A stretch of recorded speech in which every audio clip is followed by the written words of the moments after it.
You know what else was going to make change? Some really, really cool skates with equality and rainbows on it, man. Can you talk about that a little bit? Man, I Yes. couldn't believe it when I seen those wheels, brother. Yeah, I know. I still can't believe I looked when I put them on every day. I'm kind of like, I still can't believe they let me wear these, which is obviously a great sign. So, there's a guy, Peter Gubinator, he's from Montreal. He hit me up about doing custom skates, and I immediately just thought, well, let's do some social justice skates. And I knew I couldn't make them too loud. I couldn't, make my whole skate a rainbow and try to take away from the game too much. It's very traditional and hockey's very old school and stuff. So I tried to just make it as minimal as possible while still effective. And I thought he did a great job. We kind of collaborated on that and just kind of went for it at camp. And I knew that if any trouble came my way, it would be all on me, and that's fine.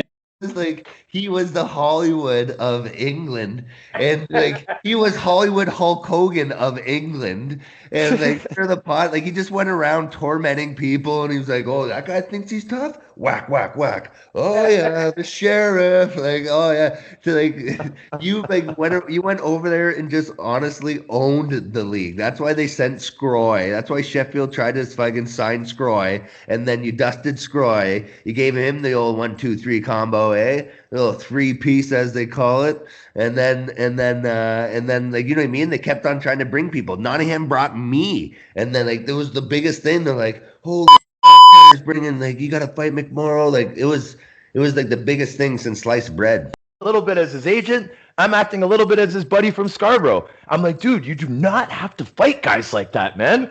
Like, don't fight like guys like that. Just fight like the best player on the other team, man. Next fight was I was actually sitting on the bench. I'm just minding my own business, sitting on the bench. And who were we playing? Cornwall. And their coach is standing like on the dasher, like pointing across the ice. Stewie, you fight. You come out here and fight. You chick, like calling me out, like to fight their guy. And I honestly Bob Desjardins. The puck was like about to drop, and I literally hopped over the bench. I was so pissed because I was like gonna come fight him. So I lined up against whoever it was, but I was so angry. That's the most angry I ever was in the fight in my whole entire life. And I was yelling at Bob after, so I turned into like a crazy guy. I almost like turned into like a regular in this league. But no, it was great, and I don't think it gets enough credit for the quality of hockey it was. Like, I came off the couch, and it took me a good 2 months to really get up to speed. It's not easy hockey. Me, Sean McMorrow, looking up to you my whole life. You did, like I just said, you did a lot of things for me. You've already said that you didn't mean to offend anybody, okay? People that look like me are the group that got the miscommunication, that did not take that in the right context, right? So wouldn't it be, you've already said that you didn't mean to offend anybody. I love you, Don. I know that you didn't. It would be fair to say that you didn't mean to hurt anyone's feelings, and if you did, that you're sorry that they feel that way, because that wasn't your intention. Would that not be correct? You're absolutely right. It's always nice having the dream, you know what I mean? It's tough to give up on it, but it's always great to have a dream to go to that show. And you made it. You made it. So that's amazing. Yes, but now let me add to that a little bit, Jermaine. Okay, so now first off, yes, it's awesome to have the dream, like to play and all that kind of stuff. But I'm telling you, man, the older I got, the more I realized that the show is more full circle. It's not just the players. There's the coaching, there's the medical staff, there's the equipment people, there's the media. There's a lot of it that's part of the show, okay? And you, my friend, you had a dream, but maybe you had the different dream first and got the second dream later in life, like you did when you enrolled in Windsor and did your program, and now you're in the show.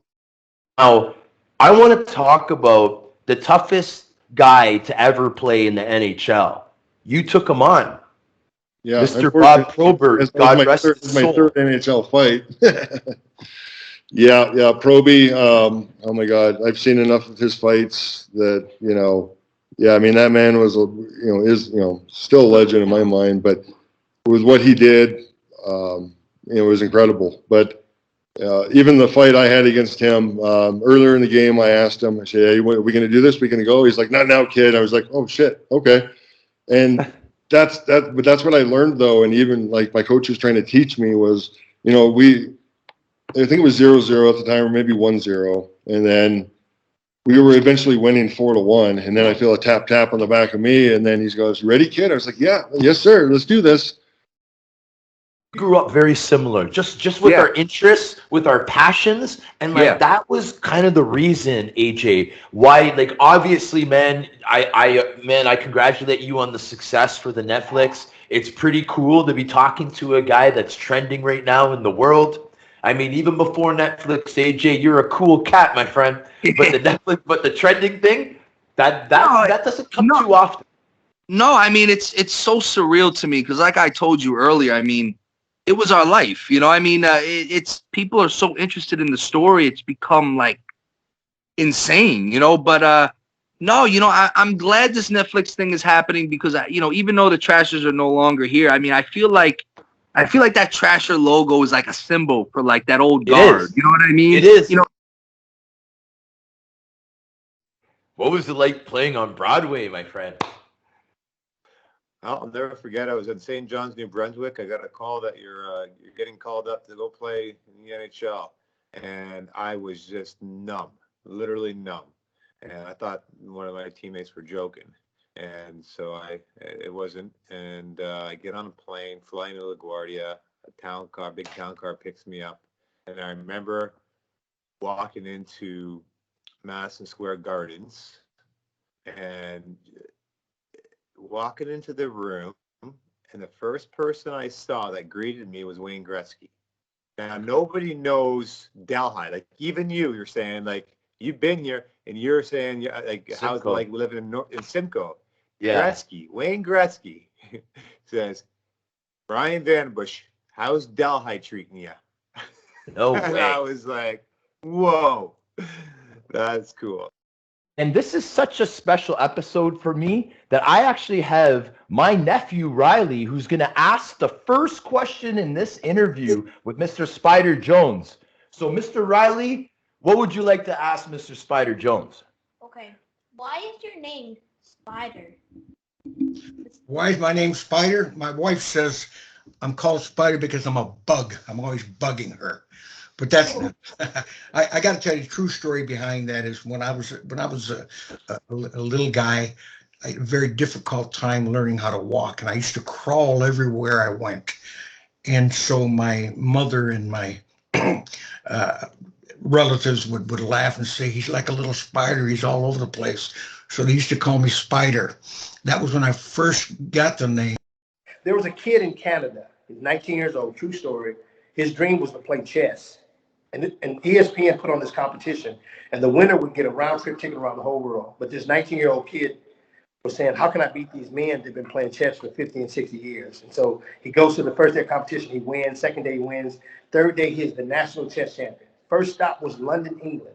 And he walks into the museum, and he sees this oil painting in the back. It was a real big muscular guy, and he's reaching over the chessboard, instilling fear into his opponent. And on the other side was a kid with a tear going down his face, and underneath the kid it says checkmate, or basically you lose. So the Canadian kid looks at the muscular guy and looks at the kid, but he noticed something about the game. So he runs out, gets a taxi. He says, take me where I can get a chessboard. He gets a chessboard, he brings the chessboard back. He puts the chessboard right in front of the chessboard that's on the oil painting. And he started making moves on his board according to what he saw to the chessboard on the oil painting. He looked at the muscular guy and he looked at the kid.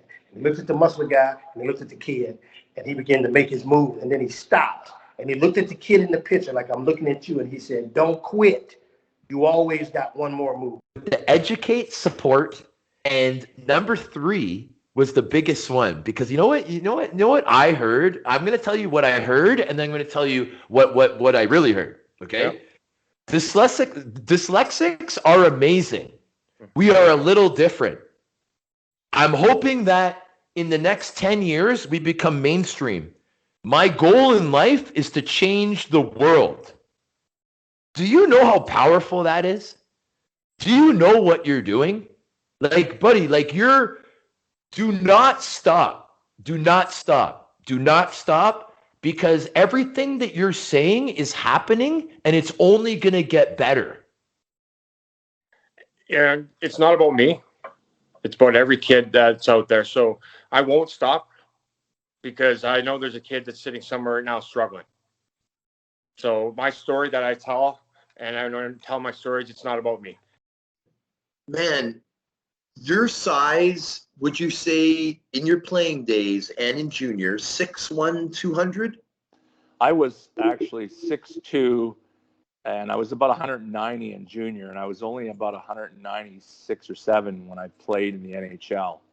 And that's why I have 230 some fights, because I was that size where everyone thought they could take me on and say, I was a lot easier to fight than Dave Semenko or Stu Grimson that are 6'4" and change. Where those guys, well, Stu had more, but Dave Semenko only had like 60 fights. Nobody wanted to fight Dave.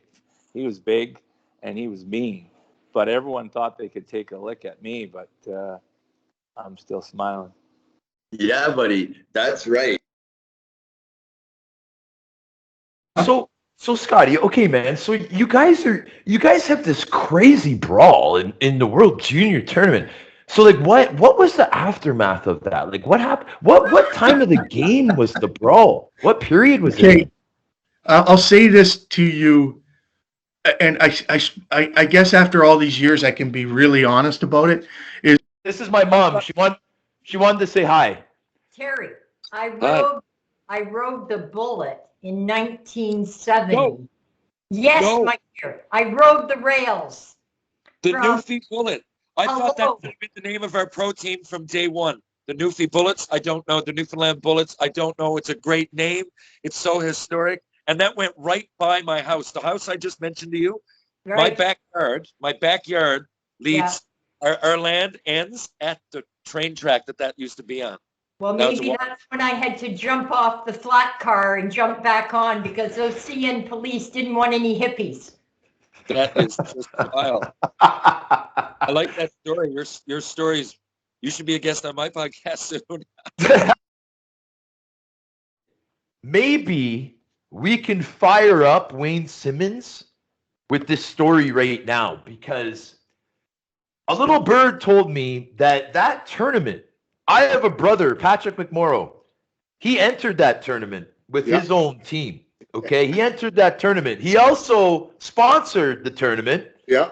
Gave a lot of nice swag and stuff from his pre-workout company. Yeah. Okay.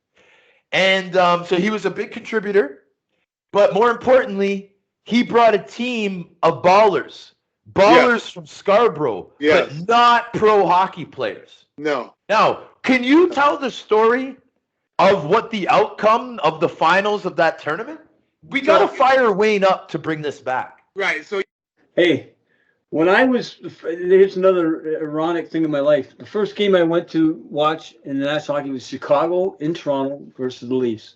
My dad got me by the Blackhawk dressing room, and he ripped off the top of the cigarette package, and he said, "Go ask Mr. Hall if you can have an autograph. Remember, it's please and thank you."